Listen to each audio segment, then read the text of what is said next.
Hello everyone, welcome back to my channel. आज हम start करेंगे लाइफ प्रोसेसेस चैप्टर का एक और सिस्टम जो कि है एक और प्रोसेस जो कि है ट्रांसपोर्टेशन सिस्टम। प्रीवियस लेक्चर्स पे हमने डिस्क्राइब किया है कि रेस्पिरेटरी सिस्टम क्या है, डाइजेस्टिव सिस्टम क्या है, और हम नेक्स्ट चलते हैं अभी ट्रांसपोर्टेशन सिस्टम में। तो ट्रांसपोर्टेशन सिस्टम क्या है, जो भी हमारी रेस्पिरेटरी सिस्टम में हमने देखा कि हमने जो ऑक्सीजन लिया है, और डाइजेस्टिव सिस्टम में हमने देखा कि जो हमारे बॉडी में फूड एब्जॉर्ब हुआ है वो सारी चीज़ों को हमारे बॉडी के हर एक पार्ट तक पहुंचना जरूरी है। तो सारी चीज़ें हर एक पार्ट तक जो पहुंचाने का प्रोसेस है उसे ही हम कहेंगे ट्रांसपोर्टेशन सिस्टम। तो transportation is a life process in which a substance absorbed in one part of the body of an organism is carried to other part of its body. जो हमारी जो हमारी बॉडी का कोई एक पार्ट किसी चीज़ को एब्जॉर्व किया हुआ है वो हमारी बॉडी के हर एक पार्ट तक पहुंचना जरूरी है, और उसी प्रोसेस को हम बोलेंगे ट्रांसपोर्टेशन। तो ह्यूमन में जो ट्रांसपोर्टेशन होता है वो ब्लड के थ्रू होता है, जो कि हम आगे डिटेल्स में पढ़ेंगे।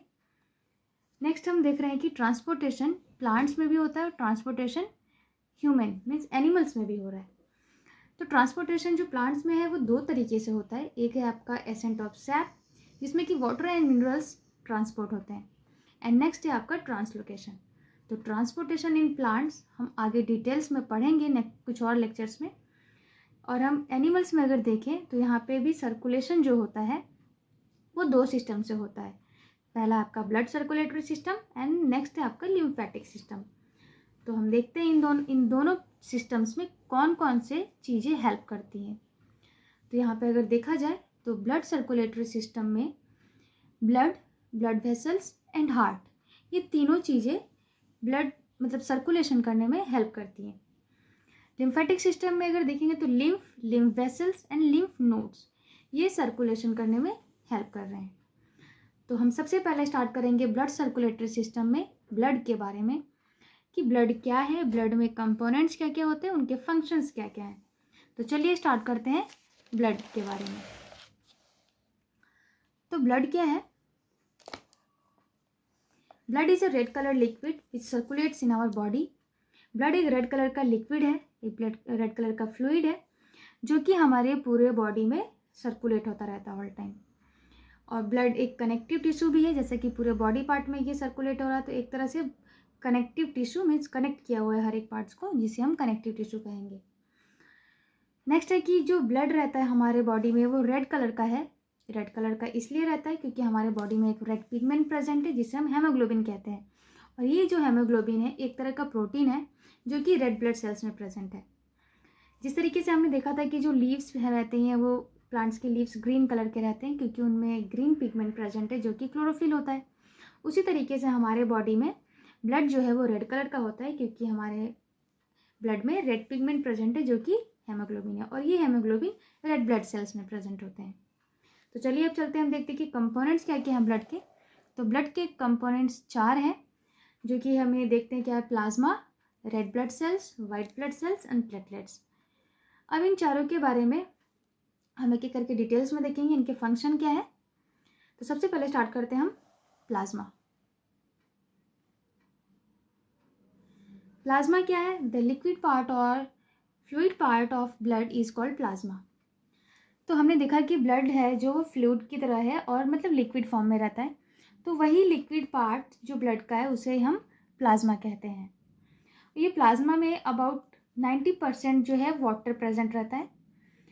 नेक्स्ट हम देखेंगे कि अगर सिर्फ प्लाज्मा में वाटर ही प्रेजेंट नहीं है, इसके साथ साथ कुछ डिजॉल्व सब्सटेंसेस भी प्रेजेंट है, जैसे कि प्रोटीन्स, डाइजेस्टेड फूड और कुछ हार्मोन्स भी प्रेजेंट रहते हैं प्लाज्मा में।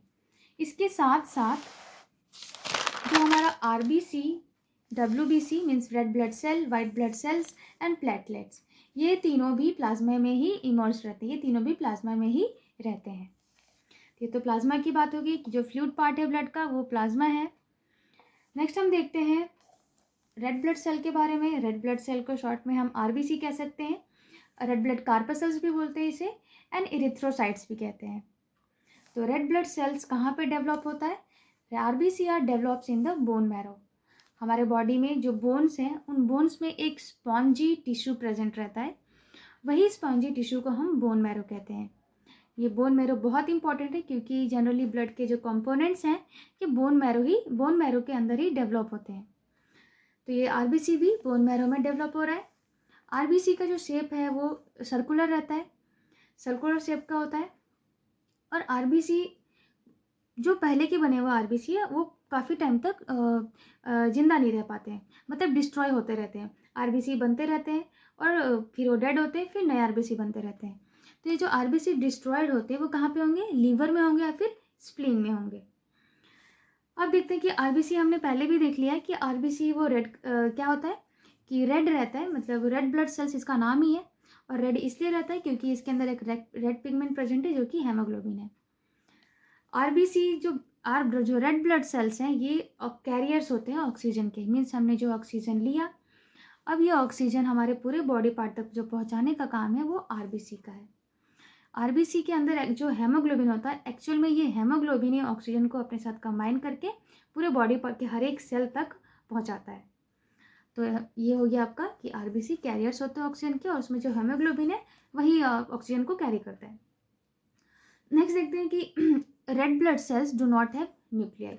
रेड ब्लड सेल्स के अंदर न्यूक्लियस नहीं रहता है प्रेजेंट, इसीलिए वो जल्दी बहुत ही कम टाइम में डिस्ट्रॉय हो जाते हैं। अबाउट इनकी जो लाइफ स्पैन है लगभग 4 मंथ्स और 120 डेज और 100 to 120 डेज का रहता है। फिर डिस्ट्रॉय होकर नए नए आरबीसी हमारे बॉडी में बनते रहते हैं। हमारी बॉडी में आरबीसी का होना बहुत ज़रूरी है। अगर आरबीसी की डिफिशियंसी हो रही है तो हमारी बॉडी में कुछ कंडीशंस जनरेट होते हैं जो कि नहीं होना चाहिए। और वो कंडीशंस क्या क्या हैं, anaemia, dehydration, mall nutrition and leukaemia. तो ये तीनों एक तरह से कुछ ना कुछ बीमारी है जो कि आरबीसी की कमी की वजह से हो रही है। तो हमारे बॉडी में आरबीसी जो नॉर्मल है रेंज उतने में होना ही चाहिए। अब हम चलते हैं दूसरे कंपोनेंट के पास जो कि है वाइट ब्लड सेल। तो वाइट ब्लड सेल्स भी बोन मैरो में ही बनता है। बोन मैरो में स्टेम सेल्स प्रेजेंट होते हैं और ये ही रिस्पॉन्सिबल है वाइट ब्लड सेल को प्रोड्यूस करने में। तो आरबीसी एंड डब्ल्यूबीसी दोनों ही बोन मैरो में प्रोड्यूस हो रहे हैं, बन रहे हैं। नेक्स्ट देखते हैं आरबीसी के बारे में। जो वाइट ब्लड सेल्स होते हैं वो क्या करते हैं, fight infections and protect us from disease. अब हमारी बॉडी में कई तरह के इन्फेक्शंस हमें होते रहते हैं, कभी कभी वो कुछ और डिजीज़ के भी रूप ले लेते हैं। तो ये जो वाइट ब्लड सेल्स है ये हमारी बॉडी में जो इन्फेक्शन हो रहे हैं उनसे फाइट करता है और फाइट करके हमारी बॉडी को बीमारियों से बचाता है। तो वाइट ब्लड सेल्स का हमारे बॉडी में होना बहुत ही ज़रूरी है ताकि हम बीमारी से बच पाएंगे। और जो वाइट ब्लड सेल्स है ये क्या करते हैं, हमारे बॉडी में एक केमिकल फॉर्म करते हैं जिसे हम एंटीबॉडीज़ कहते हैं। ये एंटीबॉडीज़ क्या करता है, फाइट मतलब इन्फेक्शन के अगेंस्ट फाइट करता है, मतलब बीमारियों के हमारी बॉडी को बीमारियों से बचा रहा है। तो ये हो गया। और वाइट ब्लड सेल्स को हम सोल्जर्स ऑफ बॉडी भी बोलते हैं। सोल्जर जैसे कि अपने कंट्री को प्रोटेक्ट करने के लिए ऑल टाइम फाइट करते रहते हैं, उसी तरीके से हमारे बॉडी को बीमारियों से बचाने के लिए वाइट ब्लड सेल्स फाइट करते हैं, इसीलिए इन्हें हम सोल्जर्स ऑफ द बॉडी भी कहते हैं। White blood cells are either spherical in shape और इरेगुलर इन शेप। जो वाइट ब्लड सेल्स हैं इनका जो शेप होता है स्फेरिकल और कोई इरेगुलर शेप भी हो सकता है। White blood cells have nucleus. White blood sales में न्यूक्लियस है, जैसा कि हमने देखा था कि रेड ब्लड सेल्स में न्यूक्लियस नहीं होता है, लेकिन वाइट ब्लड सेल्स में न्यूक्लियस प्रेजेंट रहते हैं। तो ये हमने वाइट ब्लड सेल्स देख लिया कि वाइट ब्लड सेल्स हमारी बॉडी को इन्फेक्शन से बचाता है, इन्फेक्शन से फाइट करता है और हमें बीमारियों से बचाता है। तो इसलिए वाइट ब्लड सेल्स भी हमारे लिए बहुत ही ज़रूरी हैं। लास्ट वन देखते हैं हम प्लेटलेट्स के बारे में, जो कि कंपोनेंट ऑफ ब्लड है। प्लेटलेट्स को हम थ्रोम्बोसाइट्स भी कहते हैं। Platelets are the tiny fragments of special cells formed in the bone marrow. Bone marrow में कुछ स्पेशल टाइप के सेल्स होते हैं, उन्हीं के छोटे छोटे फ्रेगमेंट्स को प्लेटलेट्स कहा जाता है। तो इस तरह से देख रहे हैं कि बोन मैरो भी प्लेटलेट्स भी बोन मैरो में ही बन रहा है। तो हम आरबीसी, डब्ल्यूबीसी और ये जो प्लेटलेट्स है तीनों के तीनों बोन मैरो में ही बनते हैं। Platelets do not have nuclei. जिस तरह से आरबीसी में कोई न्यूक्लियस नहीं है, उसी तरीके से प्लेटलेट्स के अंदर भी कोई न्यूक्लियस प्रेजेंट नहीं रहता है। Platelets help in the coagulation of blood in a cut और वुंड। कभी कभार हमें चोट लग जाती है, कहीं कट मार आ जाता है, तो हम देखते हैं जनरली कि वहाँ से काफ़ी ब्लड फ्लो हो रहा है, लेकिन कुछ टाइम के बाद वो ब्लड फ्लो होना स्टॉप हो जाता है। तो क्यों स्टॉप होता है? वो एक्चुअल में प्लेटलेट्स की वजह से हो रहा है, क्योंकि प्लेटलेट्स के पास कुछ ऐसे प्रोटीन्स होते हैं जो कि ब्लड को बाहर आने से रोकते हैं, और वहाँ पे ब्लड आके जम जाता है कुछ टाइम के बाद।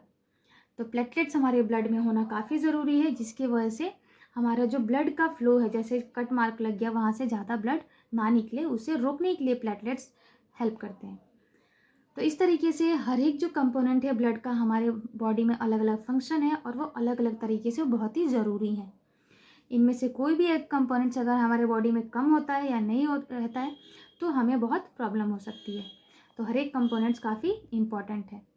तो उम्मीद है आपको लेक्चर आज का समझ में आया होगा।